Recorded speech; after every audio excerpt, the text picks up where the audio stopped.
Hi friends, ಈ ರೀತಿಯ ಎಡಿಟನ್ನು ಹೇಗೆ ಮಾಡುವುದು ಅಂತ ನೋಡೋಣ. ಸೊ ನೀವೇನಾದ್ರು ನಮ್ಮ ಚಾನಲ್ಗೆ ಹೊಸದಾಗಿ ಬಂದರೆ ಚಾನಲನ್ನು ಸಬ್ಸ್ಕ್ರೈಬ್ ಮಾಡಿ ಮತ್ತು ಪಕ್ಕದ ಬೆಲ್ ಐಕನನ್ನು ಆಲ್ಗೆ ಸೆಲೆಕ್ಟ್ ಮಾಡ್ಕೊಳ್ಳಿ. ಸೊ ಬನ್ನಿ ಫ್ರೆಂಡ್ಸ್, ವಿಡಿಯೋ ಕಡೆ ನೋಡೋಣ. ಮೊದಲಿಗೆ ನೀವು VPN ಅನ್ನು ಆನ್ ಮಾಡ್ಕೊಳ್ಳಿ. ನಂತರ ಕ್ಯಾಪ್ಕಟ್ ಆ್ಯಪ್ ಓಪನ್ ಮಾಡಿ ನ್ಯೂ ಪ್ರಾಜೆಕ್ಟ್ ಮೇಲೆ ಕ್ಲಿಕ್ ಮಾಡಿಬಿಟ್ಟು ನೀವು ಬೈಕ್ನ ವೀಡಿಯೋವನ್ನು ಆ್ಯಡ್ ಮಾಡ್ಕೊಳ್ಳಿ. ಮೊದಲಿಗೆ ಈ ರೀತಿಯಾಗಿ ವೀಡಿಯೋ ಮಾಡ್ಕೊಳ್ಬೇಕಾಗುತ್ತೆ. ಬೈಕಂದು ನೋಡ್ಬೋದು ಸ್ಕ್ರೀನಲ್ಲಿ. ನಂತರ ಇಲ್ಲಿ ನೀವು ಮೊದಲಿಗೆ ಒಂದು ಸ್ಕ್ರೀನ್ಶಾಟ್ ತೊಗೊಳ್ಳಿ. ಸ್ಟಾರ್ಟಿಂಗಲ್ಲಿ ಬಂದುಬಿಟ್ಟು ಒಂದು ಸ್ಕ್ರೀನ್ಶಾಟ್ ತೊಗೊಂಡ್ಬಿಟ್ಟು ಬ್ಯಾಕ್ ಬನ್ನಿ. ಬ್ಯಾಕ್ ಬಂದ ಮೇಲೆ ಇಲ್ಲಿ ಪಿಕ್ಸಾರ್ಟ್ ಓಪನ್ ಮಾಡಿ. ಸೊ ಪಿಕ್ಸಾರ್ಟ್ ಓಪನ್ ಮಾಡಿದ ಮೇಲೆ ಎಡಿಟ್ ಎ ಫೋಟೋ ಮೇಲೆ ಕ್ಲಿಕ್ ಮಾಡಿ. ನಂತರ ಇಲ್ಲಿ ನೀವು ಸ್ಕ್ರೀನ್ಶಾಟ್ ತೊಗೊಂಡಿದ್ರಲ್ಲ ಆ ಫೋಟೋವನ್ನು ಇಲ್ಲಿ ಆ್ಯಡ್ ಮಾಡಿ ಮೊದಲಿಗೆ. ಸೊ ಇಲ್ಲಿ ನಾವು ಬ್ಯಾಕ್ಗ್ರೌಂಡನ್ನು ರಿಮೂವ್ ಮಾಡೋಣ. ಸೊ ಇಲ್ಲಿ ನೋಡ್ಬೋದು ರಿಮೂವ್ BG ಅಂತ ಇರುವಂಥದ್ದು. ಸೊ ಇದ್ರ ಮೇಲೆ ಕ್ಲಿಕ್ ಮಾಡಿ. ಸೊ ನೋಡ್ಬೋದು ಇಲ್ಲಿ ಬ್ಯಾಕ್ಗ್ರೌಂಡ್ ರಿಮೂವ್ ಆಗಿರುವಂಥದ್ದು. ಮೇಲ್ಗಡೆ ಸ್ವಲ್ಪ ರಿಮೂವ್ ಆಗಿಲ್ಲ, ಅದಕ್ಕೆ ಇಲ್ಲಿ ನಾವು ರಬ್ಬರ್ ಮೇಲೆ ಕ್ಲಿಕ್ ಮಾಡಿಬಿಟ್ಟು ಅದನ್ನು ರಿಮೂವ್ ಮಾಡೋಣ. ಇವಾಗ ನೋಡ್ಬೋದು ಕರೆಕ್ಟಾಗಿ ಬೈಕ್ನ ಬ್ಯಾಕ್ಗ್ರೌಂಡ್ ರಿಮೂವ್ ಆಗಿರುವಂಥದ್ದು. ಸೊ ಇವಾಗ ರೈಟ್ ಮಾರ್ಕ್ ಮೇಲೆ ಕ್ಲಿಕ್ ಮಾಡಿಬಿಟ್ಟು ಸೊ ಇದನ್ನು ಸೇವ್ ಮಾಡ್ಕೊಳ್ಳಿ. ಮೊದಲಿಗೆ ಸೇವ್ ಮಾಡಿದ ಮೇಲೆ ಬ್ಯಾಕ್ ಬನ್ನಿ. ಬ್ಯಾಕ್ ಬಂದ ಮೇಲೆ ಸೊ ಇವಾಗ ನಾವು ಇಲ್ಲಿ ಈ ಬೈಕನ್ನು ರಿಮೂವ್ ಮಾಡೋಣ. ಸೊ ಆವಾಗ ಬೈಕ್ನ ಬ್ಯಾಕ್ಗ್ರೌಂಡನ್ನು ರಿಮೂವ್ ಮಾಡಿದ್ರು. ಸೊ ಇವಾಗ ನಾವು ಇಲ್ಲಿ ಬೈಕನ್ನು ರಿಮೂವ್ ಮಾಡೋಣ. ಅದಕ್ಕೆ ಇಲ್ಲಿ ಕೆಳಗಡೆ ನೋಡ್ಬೋದು ಈ ರೀತಿಯಾಗಿ ಸ್ಕ್ರೋಲ್ ಮಾಡಿ. ಇಲ್ಲಿ ನೋಡ್ಬೋದು ರಿಮೂವ್ ಅಂತ ಒಂದು ಆಪ್ಷನ್ ಇದೆ. ಸೊ ಅದ್ರ ಮೇಲೆ ಕ್ಲಿಕ್ ಮಾಡಿ. ನಂತರ ಈ ರೀತಿಯಾಗಿ ಝೂಮ್ ಮಾಡಿಬಿಟ್ಟು ನಾವಿಲ್ಲಿ ಬೈಕನ್ನು ರಿಮೂವ್ ಮಾಡಬೇಕು. ಅದಕ್ಕೆ ಬೈಕನ್ನು ಈ ರೀತಿಯಾಗಿ ರಿಮೂವ್ ಮಾಡೋಣ ಮೊದಲಿಗೆ. ಸೊ ನೀವು ಸಹಿತ ಇದೇ ರೀತಿಯಾಗಿ ಮಾಡಿ. ಇದಿಷ್ಟು ಮಾಡಿದ ಮೇಲೆ ಇಲ್ಲಿ ರಿಮೂವ್ ಅಂತ ಒಂದು ಆಪ್ಷನ್ ಇದೆ, ಇದ್ರ ಮೇಲೆ ಕ್ಲಿಕ್ ಮಾಡಿ. ಸೊ ನೋಡ್ಬೋದು ಲೋಡ್ ಆಗ್ತಿರುವಂಥದ್ದು. ಸೊ ನೋಡ್ಬೋದು ಇಲ್ಲಿ ಬೈಕ್ ರಿಮೂವ್ ಆಗಿರುವಂಥದ್ದು ನೋಡ್ಬೋದು. ಈ ರೀತಿಯಾಗಿ ನೀವು ಸಹಿತ ರಿಮೂವ್ ಮಾಡ್ಕೊಳ್ಳಿ. ನಂತರ ಇದನ್ನು ಸೇವ್ ಮಾಡ್ಕೊಳ್ಳಿ ಈ ಫೋಟೋವನ್ನು. ನಂತರ ಬ್ಯಾಕ್ ಬಂದುಬಿಟ್ಟು ಇನ್ನೊಮ್ಮೆ ಕ್ಯಾಪ್ಕಟ್ ಆ್ಯಪನ್ನು ಓಪನ್ ಮಾಡಿ. ನಂತರ ಇಲ್ಲಿ ವೈಟ್ ಕಲರಲ್ಲಿ ಪ್ಲಸ್ ಐಕನ್ ಇದೆಯಲ್ಲ, ಇದ್ರ ಮೇಲೆ ಕ್ಲಿಕ್ ಮಾಡಿ. ಹಾಗೆ ಇಲ್ಲಿ ಮೊದಲಿಗೆ ಬೈಕನ್ನು ರಿಮೂವ್ ಮಾಡಿದ್ರಲ್ಲ ಆ ಫೋಟೋವನ್ನು ಆ್ಯಡ್ ಮಾಡಿ. ಸೊ ಮೊದಲಿಗೆ ಈ ಫೋಟೋವನ್ನು ಆ್ಯಡ್ ಮಾಡಿ. ಈ ಫೋಟೋವನ್ನು ಸ್ವಲ್ಪ ಸಣ್ಣ ಮಾಡಿಬಿಟ್ಟು ಈಗ ಓವರ್ಲೆ ಮೇಲೆ ಕ್ಲಿಕ್ ಮಾಡಿ, ಆ್ಯಡ್ ಓವರ್ಲೆ ಮೇಲೆ ಕ್ಲಿಕ್ ಮಾಡಿ. ಇವಾಗ ಇಲ್ಲಿ ಗ್ರೀನ್ ಸ್ಕ್ರೀನನ್ನು ಆ್ಯಡ್ ಮಾಡಬೇಕು. ನಾನು ಡಿಸ್ಕ್ರಿಪ್ಷನಲ್ಲಿ ಗ್ರೀನ್ ಸ್ಕ್ರೀನನ್ನು ಕೊಟ್ಟಿರ್ತೇನೆ. ಸೊ ಅದನ್ನು ಇಲ್ಲಿ ಆ್ಯಡ್ ಮಾಡಬೇಕು. ನೋಡ್ಬೋದು ಈ ರೀತಿಯಾಗಿ ಇರುತ್ತೆ ಗ್ರೀನ್ ಸ್ಕ್ರೀನ್. ನೀವು ಸಹಿತ ಇದನ್ನು ಡೌನ್ಲೋಡ್ ಮಾಡ್ಕೊಳ್ಳಿ, ಡಿಸ್ಕ್ರಿಪ್ಷನಲ್ಲಿ ಕೊಟ್ಟಿದ್ದೇನೆ. ಹಾಗೆ ಗ್ರೀನ್ ಸ್ಕ್ರೀನ್ಗೆ ಸರಿಯಾಗಿ ಫೋಟೋವನ್ನು ಅಡ್ಜಸ್ಟ್ ಮಾಡಿ. ನಂತರ ಈ ಗ್ರೀನ್ ಸ್ಕ್ರೀನ್ ಮೇಲೆ ಕ್ಲಿಕ್ ಮಾಡಿ. ಹಾಗೆ ಇಲ್ಲಿ ಕಟ್ಔಟ್ ಆಪ್ಷನ್ ಮೇಲೆ ಕ್ಲಿಕ್ ಮಾಡಿಬಿಟ್ಟು ಕ್ರೋಮಾ ಕೀ ಮೇಲೆ ಕ್ಲಿಕ್ ಮಾಡಿ.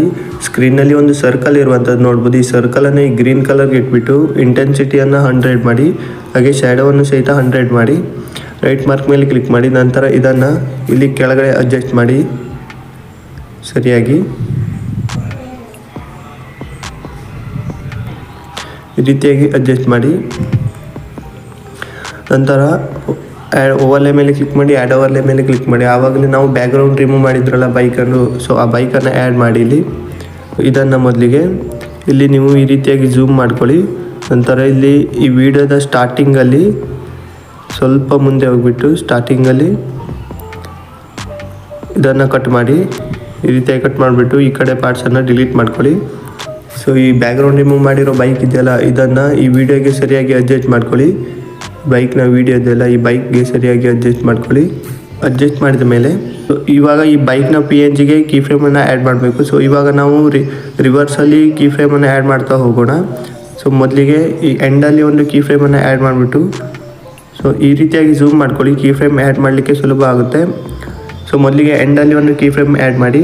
ನಂತರ ಈ ರೀತಿಯಾಗಿ ಸ್ವಲ್ಪ ಈ ಕಡೆ ತೊಗೊಂಡ್ಬಿಟ್ಟು ಇಲ್ಲಿ ಒಂದು ಕೀ ಫ್ರೇಮ್ ಆ್ಯಡ್ ಮಾಡಿಬಿಟ್ಟು ಈ ಬೈಕನ್ನು ಈ ರೀತಿಯಾಗಿ ಮೇಲ್ಗಡೆ ತೊಗೊಂಡೋಗಿ ಹೀಗೆ.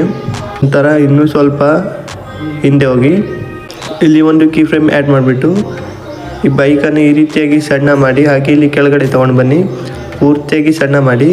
ಹೀಗೆ ಎಷ್ಟು ಸಣ್ಣ ಆಗುತ್ತಲ್ಲ ಅಷ್ಟು ಸಣ್ಣ ಮಾಡಿಬಿಟ್ಟು ಈ ಬ್ಲ್ಯಾಕ್ ಕಲರ್ ಇದೆಯಲ್ಲ ಇಲ್ಲಿ ತಗೊಂಡು ಬನ್ನಿ. ನಂತರ ಈ ಬೈಕ್ ಈ ಕಡೆ ಪಾರ್ಟ್ಸನ್ನು ಕಟ್ ಮಾಡಿ. ಸ್ಟಾರ್ಟಿಂಗಿಂದ ಪಾರ್ಟ್ಸನ್ನು ಕಟ್ ಮಾಡಿಬಿಟ್ಟು ಇವಾಗ ನೋಡ್ಬೋದು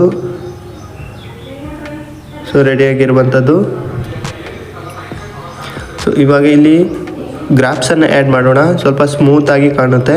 ಮೊದಲಿಗೆ 2 ಕೀ ಫ್ರೇಮ್ ಇದೆಯಲ್ಲ, ಅಲ್ಲಿ ನೀವು ಗ್ರಾಫ್ಸ್ ಆ್ಯಡ್ ಮಾಡಬೇಕಾಗಿಲ್ಲ, ಯಾಕಂದರೆ ಅಲ್ಲಿ ಸ್ಪೀಡಾಗೇ ಇದೆ, ಸ್ಮೂತಾಗಿ ಕಾಣುತ್ತೆ.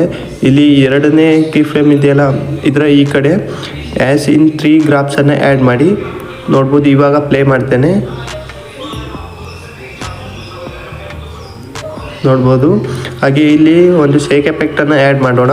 ಈ ಬೌನ್ಕಿಂಗ್ ಗ್ಲೋ ಅಂತ ಒಂದು ಎಫೆಕ್ಟ್ ಇರುವಂಥದ್ದು ವೀಡಿಯೋ ಎಫೆಕ್ಟ್, ಅದನ್ನು ಆ್ಯಡ್ ಮಾಡಿದ ಮೇಲೆ ಅದನ್ನು ನೀವು ಗ್ಲೋವನ್ನು 0 ಮಾಡಿ, ಬ್ಲರನ್ನು ನೀವು 25 ಇಡಿ. ನಂತರ ಇಂಟೆನ್ಸಿಟಿಯನ್ನು 60ಕ್ಕೆ ಇಟ್ಬಿಟ್ಟು ಸ್ಪೀಡನ್ನು 68 70ಕ್ಕೆ ಇಡಿ. ನಂತರ ರೈಟ್ ಮಾರ್ಕ್ ಮೇಲೆ ಕ್ಲಿಕ್ ಮಾಡಿಬಿಟ್ಟು ಈ ಫೋಟೋ ವೀಡಿಯೋದ ಮಿಡ್ಲಲ್ಲಿ ಇದನ್ನು ಅಡ್ಜಸ್ಟ್ ಮಾಡಿ. ನಂತರ ಈ ಎಫೆಕ್ಟ್ ಮೇಲೆ ಕ್ಲಿಕ್ ಮಾಡಿ, ಆಬ್ಜೆಕ್ಟ್ ಮೇಲೆ ಕ್ಲಿಕ್ ಮಾಡಿ, ಇದನ್ನು ಆಲ್ ವೀಡಿಯೋಗೆ ಸೆಲೆಕ್ಟ್ ಮಾಡಿ, ನಂತರ ರೈಟ್ ಮಾರ್ಕ್ ಮೇಲೆ ಕ್ಲಿಕ್ ಮಾಡಿ. ಸೊ ಇವಾಗ ನೋಡ್ಬೋದು, ಸೇವ್ ಮಾಡಿ ಪ್ಲೇ ಮಾಡಿ ತೋರಿಸ್ತೀನಿ ಹೇಗಾಗಿದೆ ಅಂತ.